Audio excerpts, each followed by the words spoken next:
So, talking about some of your clinics and master classes, when you step into a clinic or a master class, what do you feel younger players most need to hear? Not just about technique, but about building a life in music.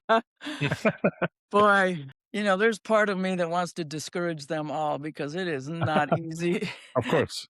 Would love to. Yeah, that's why we are asking that. I would love to Yeah. hear your take on it because you've been around for so long and still doing it and kicking ass. So, just Yeah, want to know it's more from you.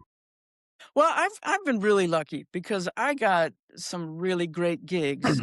And the last couple of years, I've been doing several Michael Jackson tributes around the world. And now with the movie out, there's a lot of Hmm. momentum for that. So, I mean, that he was the biggest star in the world. And so that's really helped make connections over a lifetime for me, which I Hmm. didn't see all those years before 1987. I sure wasn't thinking about where will my career be in 2026?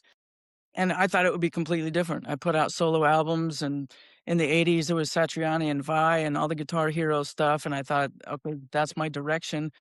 And that was my direction, but things morph and change, and you need money Hmm. in this world, you Right. know? And Yeah. I experienced what it's like playing my own music to smaller audiences and trying to build them. And the whole thing of trying to promote yourself on social media, I just wanna put a bullet in my head. I would there was a great, a Guitar World magazine or something, the articles that are there, and then there's things within the article that are in bold that are eye-grabbing, so you go to that, uh, and there was, God, I'm having a brain fart, but the guy that plays with the Aristocrats, Mhm. Mm, Guthrie. Guthrie, It was okay. okay. Guthrie that said in bold, it was something like, "I don't wanna spend the rest of my life making videos, of myself." And I Mm. go, "Yes!"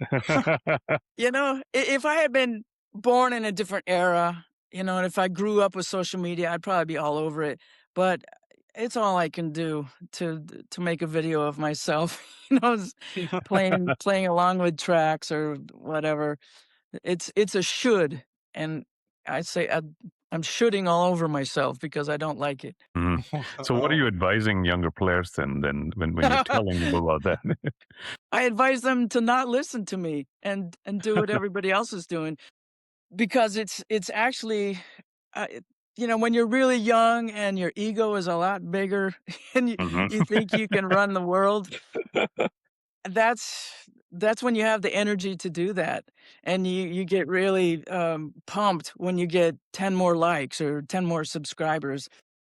And you look at somebody like Billie Eilish, they just put up that tune Ocean Eyes as a lark, and it caught fire. Mhm. You never know what is gonna resonate with people. Another thought is the guy that's singing for Journey now. He was Mhm. homeless when they found him, Crazy.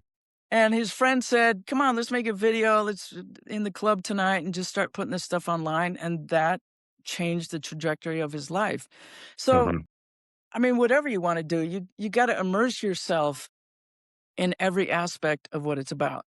And when I was coming up, there was no social media, so I immersed myself in getting to know the players in town, joining Mhm. bands, getting in a Mhm. cover band that morphed to a fusion band that morphed to this and that, and the bass player ended up getting a gig with Johnny Rotten from Public Image, Mhm.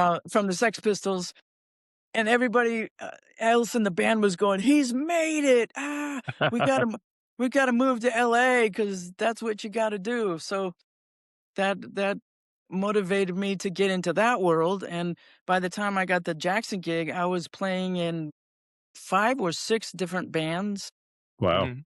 and, it sounds like a lot, but when you're in LA playing original music, you might play once a month. Mhm. So, being in 6 bands just means you play every weekend. And Mhm. then I was teaching and meeting people through teaching, um, just full immersion. Mhm. Wow, that's superb. Amazing. Jennifer, talking about the legacy, you have already had the kind of career most guitarists like me can only dream about. And you have also been recognized with honors like She Rocks Icon Award and the Guitar Players Gallery of the Greats. So when you think about legacy, what do you hope people remember about Jennifer Batten, the artist?